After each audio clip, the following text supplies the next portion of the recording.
இந்த வீடியோவில் என்ன பார்க்க போகிறோம் அப்படின்னு பார்த்தீங்கன்னா TRB old question paper discuss பண்ணிட்டு இருக்கோம். ஸோ அதோட கண்டினியூஷன் தான். ஸோ கண்டிப்பாக என் சேனலை லைக் பண்ணுங்கள், ஷேர் பண்ணுங்கள், சப்ஸ்கிரைப் பண்ணுங்கள். Select the wrong statement about the negative feedback close loop system அப்படின்னு கேட்டிருக்காங்க. ஸோ நெகட்டிவ் ஃபீட்பேக் அப்படிங்கிறது நமக்கு தெரியும். ஒரு க்ளோஸ் லூப் சிஸ்டமில் நமக்கு கொடுத்துருக்க ஃபீட்பேக்கை நமக்கு நெகட்டிவாக ஃபிட் பண்ணுவோம். ஓகேங்க, that is negative feedback on close loop system.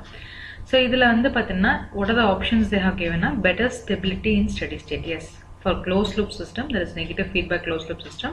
Stability வந்து better இருக்கும். Rejects any disturbance signals. Yeah, it rejects any disturbance signals. Low sensitivity to parameter variations. Yes, low sensitivity to parameter variations. Increases the error signal அப்படின்னு கொடுத்துருக்காங்க. But actually it வந்து decreases the error signal because negative feedback. ஓகேங்களா. So இப்போ wrong statement அப்படிங்கிறது இதுதான். ஓகேங்களா. For the type 1 second order system, the value of peak overshoot. So it is a formula. So peak overshoot formula e power minus zeta pi root of 1 minus zeta square. For characteristic equation having more number of poles than zeros, the number of root locus branch will be equal to. So நமக்கு எது அதிகமா இருக்கு அப்படின்னு பார்க்கணும் first. ஓகேங்களா.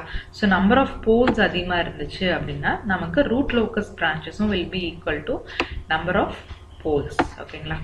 So உங்களுக்கு doubts இருந்தால் comment செக்ஷனில் கமெண்ட் பண்ணுங்கள். தேங்க்யூ.